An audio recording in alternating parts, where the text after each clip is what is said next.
السلام علیکم ناظرین، میں محمد اسلم حسین سیاست کی خبروں میں آپ سب کا استقبال کرتا ہوں۔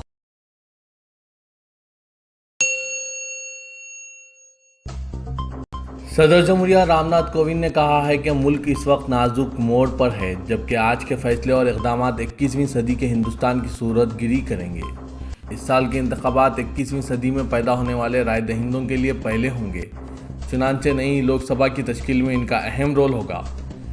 صدر جمہوریہ نے 70ویں یوم جمہوریہ کے موقع پر قوم سے خطاب کرتے ہوئے عوام سے حق رائے دہی سے پورے جوش و خروش سے استفادہ کرنے کی اپیل کی۔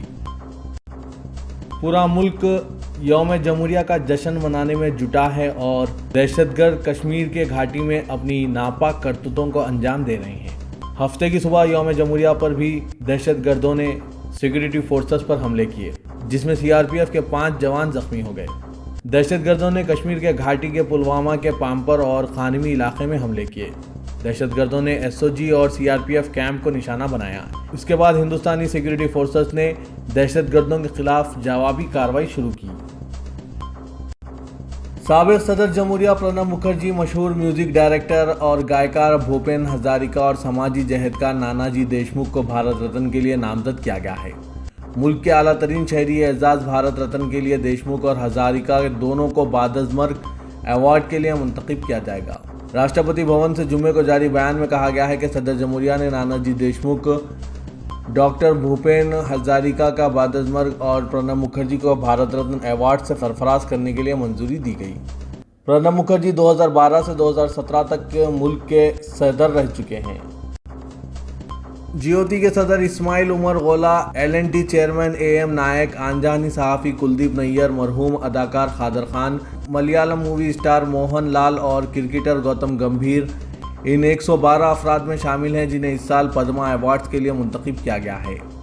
وزارت داخلہ نے ایوارڈز کا اعلان کرتے ہوئے بتایا کہ قادر خان اور کلدیپ نیر کو بعد از مرگ ایوارڈ سے نوازا جائے گا۔ صدر جمہوریہ نے مارچ یا اپریل میں منعقد ہونے والی تقاریب میں یہ ایوارڈز عطا کریں گے۔ سپریم کورٹ نے سیاسی طور پر حساس رام جنم بھومی بابری مسجد اراضی ملکیت تنازع کیس کی سماعت کے لیے 5 رکنی دستوری بینچ تشکیل دیا ہے۔ اس میں جسٹس اشوک بھوشن اور جسٹس عبد النظیر کو شامل کیا گیا ہے۔ معاملے کی سماعت 29 جنوری کو صبح 10 بجے ہوگی۔ بینچ کی ازسر نو تشکیل اس لیے کی گئی کیونکہ جسٹس یو للت نے 10 جنوری کو اس مسئلے کی سماعت سے خود کو الگ کر لیا تھا۔ CBI نے ہریانہ کے سابق چیف منسٹر بھوپندر سنگھ ہڈا اور دوسروں کے خلاف 2009 میں گڑگاؤں میں اراضی مختص کرنے میں کی گئی مبینہ بے قاعدگیوں کے سلسلے میں ایک نیا کیس درج کیا ہے اور آج دہلی NCR کے 20 مقامات پر تلاشی لی۔ کانگریس کے صدر راہل گاندھی نے RSS پر تنقید کرتے ہوئے کہا کہ BJP کی زیر قیادت NDA حکومت کے دوران RSS ہر جگہ اپنے نقوش چھوڑ رہی ہے اور یہ تنظیم چاہتی ہے کہ ملک کے تمام اداروں میں داخل ہو کر ان پر قابو کر لیا جائے۔ فی الوقت ایک تنظیم جسے آپ RSS کہتے ہیں یہ BJP کی ماں ہے، جس کا ایقان ہے کہ ملک میں یہی ایک تنظیم ہے۔ RSS ہر ادارے میں داخل ہوتے ہوئے اس پر کنٹرول کرنا چاہتی ہے۔ قومی کمیشن برائے خواتین نے آج بہار کے وزیر اور BJP لیڈر ونود نارائن جھا کے ایک بیان کو قابل اعتراض بتایا، جس میں انہوں نے پرینکا گاندھی وڈرا کو محض ایک دلکش چہرہ جن کے پاس کوئی سیاسی کارنامہ نہیں ہے قرار دے کر رد کر دیا تھا۔ صدر نشین NCW ریکھا شرما نے آج کہا کہ کمیشن مس وڈرا کے تعلق سے جھاڑ کے تبصرے کی شدید مذمت کرتا ہے۔ انہوں نے کہا کہ ذمہ دارانہ عہدوں پر فائز افراد کی جانب سے خواتین کے تعلق سے دیے گئے اس طرح کے بیانات مذمت کے مستحق ہیں۔ صدر کانگریس راہل گاندھی کی جانب سے پرینکا گاندھی کے مشرقی اتر پردیش کے انچارج کے طور پر پارٹی کے جنرل سیکریٹری کی حیثیت سے حیرت انگیز تقرر پر ونود نارائن جھا رد عمل ظاہر کر رہے تھے۔ جھا نے یہ کہا تھا کہ پرینکا گاندھی انتہائی خوبصورت ہے لیکن ان میں کوئی دیگر صلاحیت نہیں ہے جسے کہ وہ دیکھ سکتے ہیں۔ ایودھیا میں رام مندر کا مسئلہ آج پھر مرکزی موضوع بن گیا، جبکہ ایودھیا تحریک کا ایک نمایاں چہرہ سادھوی ریتمبرا نے یہ دعویٰ کیا کہ مندر کی تعمیر میں تاخیر کے باعث ہندو طبقے کے صبر کا پیمانہ لبریس ہو رہا ہے۔ سادھوی نے کہا کہ یا تو حکومت کو ایک آرڈیننس لانا چاہیے یا عدالت کو اپنا فیصلہ دینا چاہیے۔ عوام کے صبر کا پیمانہ چھلک رہا ہے۔ سادھوی نے جو لکھنؤ میں بابری مسجد کی شہادت کے کیس کی سماعت کرنے والی خصوصی عدالت میں حاضر ہوئی تھی، کہا کہ ایسا معلوم ہوتا ہے کہ یہ تاخیر ہندو طبقے کے ساتھ ایک مذاق ہے۔ ہندو طبقے کو عدالت کے فیصلے کے لیے کتنا انتظار کرنا پڑے گا؟ ہمارے لارڈ رام ڈیرے میں ہیں اور عوام ان کے لیے ایک عظیم الشان مندر چاہتے ہیں۔ ریاست اتر پردیش میں انکاؤنٹرز میں ہلاکتوں پر کانگریس کے سینئر قائد پی چدمبرم نے سخت تنقید کرتے ہوئے کہا کہ جموں کشمیر کے بعد ملک کی سب سے کثیر آبادی والی ریاست اتر پردیش زعفرانی پارٹی کی زور آزمائیوں کے مظاہرے کی پالیسیوں کا شکار بن گئی ہے۔ اپنے سلسلے وار ٹویٹ پیغامات میں چدمبرم نے لکھا کہ ریاست اتر پردیش میں گزشتہ 16 مہینوں کے دوران پولیس انکاؤنٹرز میں 78 افراد ہلاک ہوئے ہیں۔ آیا دستور ہند کے تحت ریاست میں قانون کی حکمرانی جاری ہے؟ آیا کہ قانون نافذ کرنے کا بی جے پی کی حکمرانی کا زور آزمائی کا ماڈل ہے؟ جموں کشمیر کے بعد ریاست اتر پردیش میں حکومت کی طاقت کا بے جا استعمال کی پالیسی کا شکار ہو رہی ہے۔ عام انتخابات سے چند ماہ قبل ملک کی سیاست کا مرکز مانی جانے والی ریاست اتر پردیش اس وقت بھاری سیاست ہلچل کی گواہ بنی ہوئی ہے۔ کانگریس نے پرینکا گاندھی کو سرگرم سیاست کا حصہ بنا کر ایک بڑا داؤ چل دیا ہے۔ اس درمیان اے بی پی نیوز سی ووٹر کا سروے اتر پردیش اور این ڈی اے دونوں کے لیے زبردست جھٹکا دینے والا ہے۔ وہیں جملہ 543 لوک سبھا سیٹوں میں این ڈی اے کو 233، یو پی اے کو 167 اور دیگر کو 143 سیٹوں پر جیت حاصل ہوتی دکھائی دے رہی ہے۔ پریا نندن کا الزام ہے کہ آر ایس ایس کارکنان نے ان پر حملہ کرنے کے ساتھ ساتھ گائے کا گوبر ملا پانی بھی پھینکا۔ پریا نندن کا کہنا ہے کہ حملہ سبری مالا معاملے میں دیے گئے ان کے بیان کی وجہ سے ہوا۔ قومی ایوارڈ یافتہ فلم ڈائریکٹر پریا نندن پر آر ایس ایس کارکنان نے 25 جنوری کی صبح حملہ کیا۔ ان پر یہ حملہ سبری مالا مندر معاملے پر سوشل میڈیا میں کیے گئے ان کے پوسٹ کے بعد ہوا ہے۔ نقد سرمایہ کی قلت سے بدترین متاثرہ ملک پاکستان کو متحدہ عرب امارات اور سعودی عرب سے 2 ارب امریکی ڈالر موصول ہوئے ہیں۔ اسلام آباد میں بیرونی کرنسی کے گھٹتے ہوئے ذخائر کو مستحکم بنانے مدد کے طور پر ان دونوں خلیجی ممالک نے خصوصی مالی راحت پیکیج کے طور پر فی کس 1 ارب امریکی ڈالر کی امداد دی ہے۔ امریکہ میں شٹ ڈاؤن ختم کرنے کے لیے پیش کی گئی 2 بلوں کو سینیٹ نے مسترد کر دیا، جس کے ساتھ ہی امریکہ میں گزشتہ 36 دن سے جاری سرکاری شٹ ڈاؤن کو ختم کرنے کا ایک موقع ضائع ہو گیا ہے۔ اس طرح اب صدر ڈونلڈ ٹرمپ اور کانگریس کے پاس بظاہر اس شٹ ڈاؤن کو ختم کرنے کا کوئی فارمولہ نہیں بچا ہے۔ یہ امریکی تاریخ کا طویل ترین شٹ ڈاؤن بن چکا ہے۔ مختلف وفاقی اداروں کی بندش سے امریکی معیشت کو شدید نقصان کا سامنا ہے۔ دوسری جانب امریکہ کے ٹرمپ نے کہا ہے کہ وہ کانگریس سے اپنا روایتی اسٹیٹ آف دی یونین خطاب اس وقت تک مؤخر کر رہے ہیں جب تک سرکاری شٹ ڈاؤن ختم نہیں ہو جاتا۔ ٹرمپ نے ڈیموکریٹس کو پیشکش کی ہے کہ اگر وہ انہیں میکسیکو کے ساتھ سرحد پر دیوار کی تعمیر کے لیے ابتدائی رقم فراہم کر دیں تو وہ وفاقی حکومت کا جاری شٹ ڈاؤن عارضی طور پر ختم کرنے پر رضامند ہے۔ ملک اور ریاست میں گزشتہ 3 برسوں کے دوران حج کمیٹی کے ذریعے حج بیت اللہ کو روانہ ہونے والے خواہش مندوں کی تعداد میں زبردست گراوٹ ریکارڈ کی گئی ہے اور کہا جا رہا ہے کہ مرکزی حکومت کی جانب سے عازمین حج کو فراہم کی جانے والی سبسڈی کی برخاستگی کے نتیجے میں یہ صورتحال پیدا ہوئی، جو کہ تب بتدریج بگڑتی ہی جا رہی ہے۔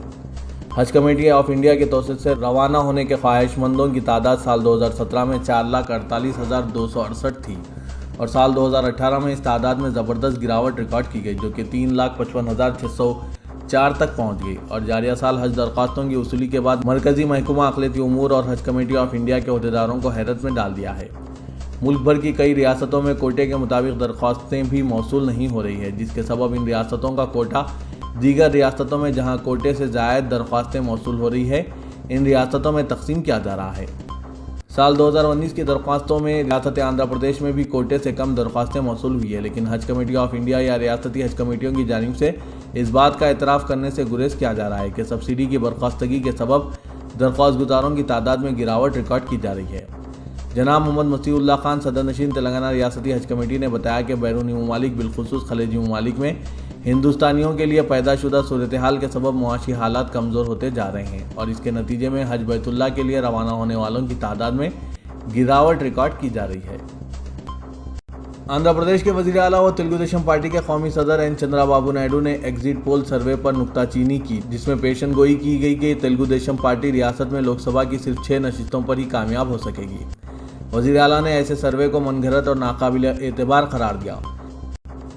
جناب عامر علی خان، نیوز ایڈیٹر سیاست نے بعد نماز جمعہ ضلع چتور کے مدن پلی گاؤں میں نئے تعمیر کیے جا رہے جامعہ ٹیپو ہاسپٹل کا تفصیلی معائنہ کیا۔ اس موقع پر سابق رکن اسمبلی مدن پلی شاہ جہاں بادشاہ، صدر نشین Urdu academy Andhra Pradesh doctor S M Noman Inayat اور دیگر موجود تھے۔ مسجد حضرت ٹیپو سلطان کے تحت 40 ایکڑ اراضی وقف ہے۔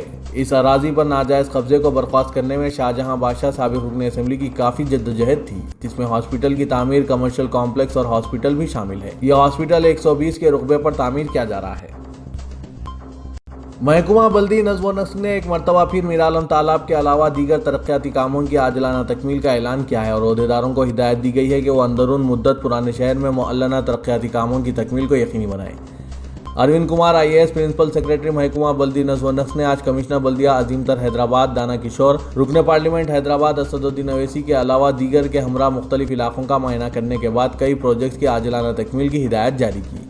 انہوں نے بہادرپورہ فلائی اوور کے کاموں میں تیزی لانے کے علاوہ آرام گڑھ تا نہرو زولوجیکل پارک کے درمیان راہداری کو مئی 2019 تک مکمل کرنے کی ہدایت جاری کی۔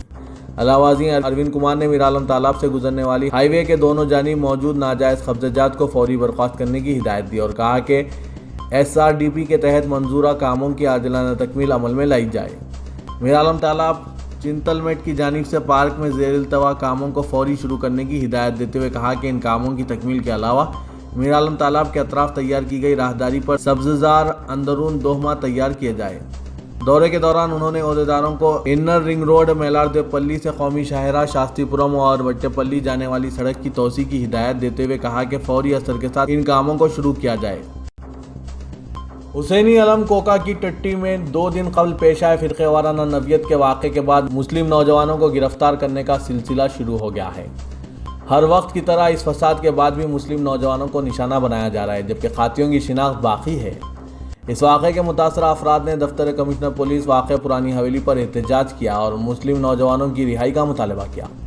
ٹاسک فورس پولیس نے پاردی اور طبقے سے تعلق رکھنے والے اشرار کی جانب سے مسلمانوں کے مکانات پر حملے کیے جانے کے نتیجے میں کوکا کی ٹٹی سے تعلق رکھنے والے نوجوان رحمت الدین ولد کریم الدین کو شبے کی بنیاد پر حراست میں لے لیا۔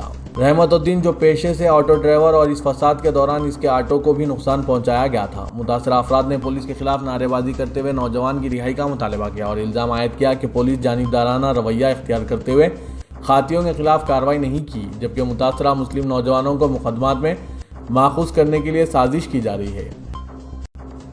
سائبر آباد کی سائبر کرائم ٹیم نے بے روزگار نوجوانوں کو ہندوستان اور خلیج ممالک میں روزگار فراہم کرنے کا دعویٰ کرتے ہوئے کروڑوں روپے کی رقم کی دھوکہ دہی میں ملوث وزڈم IT سروسز کے مینیجنگ ڈائریکٹر اور 13 ملازمین کو گرفتار کر لیا۔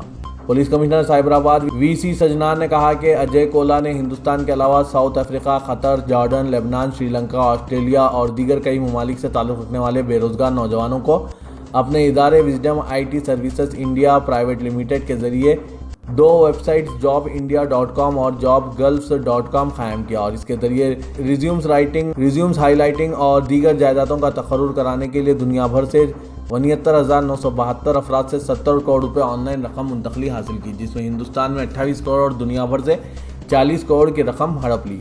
ہندوستان میں مہاراشٹر، تامل ناڈو، کرناٹک اور سائبر آباد سے تعلق رکھنے والے افراد سے 19 لاکھ روپے حاصل کر لیے۔ سجنان نے کہا کہ بیرون ممالک میں ملازمت کا دعویٰ کرتے ہوئے ان کے دستاویزات کی پروسیسنگ فیس کے طور پر فی امیدوار 525 امریکی ڈالر حاصل کیا کرتے تھے۔ اس دھوکے بازی میں ملوث ہونے کے لیے خواتین کا بھی استعمال کیا گیا۔ سائبر آباد کے علاقے ڈونڈیگل قیصر نگر میں پیش آئے ایک دلخراش واقعے میں 3 سالہ معصوم بچی کو 33 سالہ درندہ صفت شخص نے اپنی ہوس کا نشانہ بنایا۔ تفصیلات کے موجب متاثرہ لڑکی جو قیصر نگر کی ساکن ہے، کل رات اسی علاقے کے رہنے والے معین الدین نامی شخص نے اس کا اغوا کر لیا، بعد ازاں عصمت ریزی کی۔ اس گھنونی حرکت کے بعد درندہ صفت شخص وہاں سے فرار ہو گیا۔ جنسی زیادتی کی شکار لڑکی کے والدین نے اس کی حالت دیکھ کر پولیس میں شکایت درج کروائی۔ ڈونڈیگل پولیس فوری حرکت میں آ کر علاقے کے CCTV کیمروں کی ریکارڈنگ کی جانچ کی اور ملزم کی نشاندہی کے بعد اسے گرفتار کر لیا گیا۔ اسسٹنٹ کمشنر آف پولیس پیٹ بشیر آباد سرینیواس راؤ نے کہا کہ معین الدین کو گرفتار کر لیا گیا ہے اور اس کے خلاف عصمت ریزی و پاسکو ایکٹ بھی نافذ کیا گیا ہے، جبکہ متاثرہ لڑکی کو دواخانے میں شریک کرتے ہوئے اس کا طبی معائنہ بھی کروایا گیا۔